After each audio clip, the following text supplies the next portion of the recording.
সুখবর, ক্রোয়েশিয়ার ভিসা হবে এখন বাংলাদেশ থেকেই, আর যেতে হবে না ভারতের নয়াদিল্লি বা নেপাল। যতটুকু শোনা যাচ্ছে 2025-এর জানুয়ারি থেকেই ভিএসএফ গ্লোবালের কার্যক্রম শুরু হবে ঢাকা থেকে। যদি এমনটাই হয়ে থাকে তাহলে আপনার টাকা এবং সময় দুটোই বেঁচে যাবে আলহামদুলিল্লাহ। যারা ক্রোয়েশিয়ার জন্য আবেদন করে রেখেছেন তারা সবাই অবগত রয়েছেন কি যে একটা ভোগান্তি অ্যাপয়েন্টমেন্ট ডেট নেওয়ার জন্যে মাসের পর মাস অপেক্ষা করা লাগে। আবার কোনো ক্ষেত্রে 1-1.5 লক্ষ টাকা খরচ করে অনেকেই ভুয়া অ্যাপয়েন্টমেন্ট ডেট কিনে। এক কথায় আমরা বাংলাদেশিরা যেন জিম্মি অন্য কারো হাতে, আমাদের অন্য কারো ইশারায় নাচতে হয়। আপনি একটু চিন্তা করে দেখুন, বাংলাদেশিদের জন্য এমন সুবর্ণ সময় চলতেছে।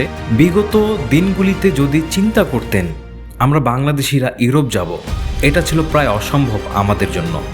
কিন্তু বর্তমানে বাংলাদেশিরা ইউরোপের অনেক দেশের পারমিট পাচ্ছে, কিন্তু ভিসা সেন্টার বা অ্যাম্বাসির জন্য ভিসা পাচ্ছে না।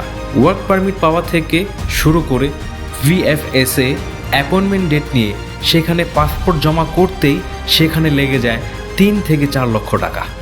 অ্যাপয়েন্টমেন্ট ডেট নেওয়ার জন্য কান্নাকাটি করা লাগে, অন্য কারো পায়ে ধরা লাগে। 12,000 টাকার অ্যাপয়েন্টমেন্ট ডেট নিতে লেগে যায় প্রায় 1 থেকে 1.5 লক্ষ টাকা। এগুলো কি মেনে নেওয়া যায়? এবং দিল্লি বা নেপালে গিয়ে 2 মাস 3 মাস সময় নষ্ট করা, 1.5-2 লক্ষ টাকা খরচ করা, এটা অনেক বেশি ভোগান্তি আমাদের বাংলাদেশিদের জন্য। কয়েকদিন আগে ঢাকা প্রেস ক্লাবের সামনে একটি মানববন্ধন হয়েছিল ইউরোপের সকল দেশের অ্যাম্বাসি বা ভিএফএস গ্লোবাল বাংলাদেশে স্থাপন করার জন্য। তারই হয়তো সুফল আপনারা সবাই পেতে যাচ্ছেন। এতদিন যারা ধৈর্যের পরীক্ষা দিয়েছেন তারা আরেকটু ধৈর্য ধারণ করুন, ইনশাআল্লাহ খুব ভালো ফলাফল পাবেন। যতটুকু শোনা যাচ্ছে আস্তে আস্তে ইউরোপের সকল অ্যাম্বাসি অথবা ইউরোপের সকল দেশের ভিএফএস গ্লোবালের কার্যক্রম বাংলাদেশ থেকেই শুরু হবে। যদি ভালো কোনো অফিসে আপনার টাকা পয়সা জমা করে থাকেন এবং আপনার ওয়ার্ক পারমিটটি অরিজিনাল হয়ে থাকে তাহলে আশা করি আপনি নিরাশ হবেন না, আপনি ভিসা পাবেন। ইউরোপে যাওয়ার ক্ষেত্রে সবচেয়ে বেশি ভোগান্তির শিকার রোমানিয়াগামী যাত্রীরা এবং পোল্যান্ডগামী যাত্রীরা, মানে যারা পোল্যান্ড যাবে বা রোমানিয়া যাবে, যাদের ওয়ার্ক পারমিট হয়ে রয়েছে কিন্তু ইন্ডিয়ার বিভিন্ন সময়ের বিভিন্ন ঝামেলা, ভিসা পাওয়া যায় না, অ্যাপয়েন্টমেন্ট ডেট পাওয়া যায় না। এখন তো বর্তমানে ইন্ডিয়া পুরোপুরি বাংলাদেশিদের জন্য ভিসা বন্ধ করে রেখেছে। WND ভিসা হোক, বিজনেস ভিসা হোক, ট্যুরিস্ট ভিসা হোক, যেই কোনো ভিসা ইন্ডিয়া বাংলাদেশিদের জন্য ভিসা বন্ধ করে রেখেছে। আপনারা সবাই অবগত রয়েছেন।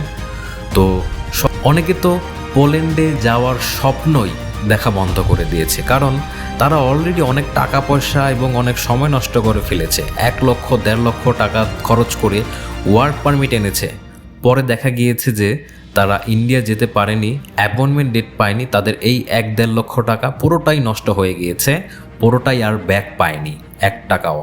তারপরে সে তো সময় নষ্ট করেছে, লম্বা একটা সময়, প্রায় 6 মাস 1 বছর।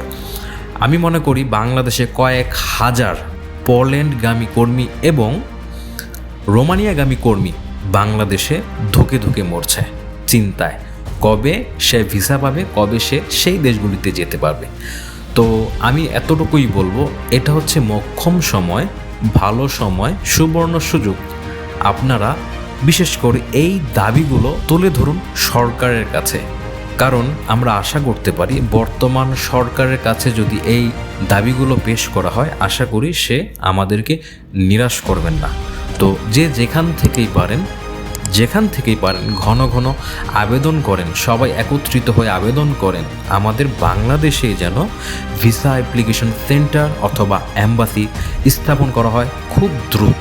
তবে আপনাদের সবাইকে রিকোয়েস্ট করব যে যেখান থেকেই পারেন, ফেসবুক প্ল্যাটফর্মে পারেন, ইউটিউব প্ল্যাটফর্মে পারেন, সোশ্যাল মিডিয়ার সব কয়টি প্ল্যাটফর্মে একটা করে পোস্ট করবেন যে ইউরোপের সকল দেশের অ্যাম্বাসি বা ভিসা সেন্টার বাংলাদেশেই চাই এবং আর আমরা দিল্লি যেতে চাই না, দিল্লি না ঢাকাতেই সব অ্যাম্বাসি বা ভিসা সেন্টার স্থাপন করতে হবে।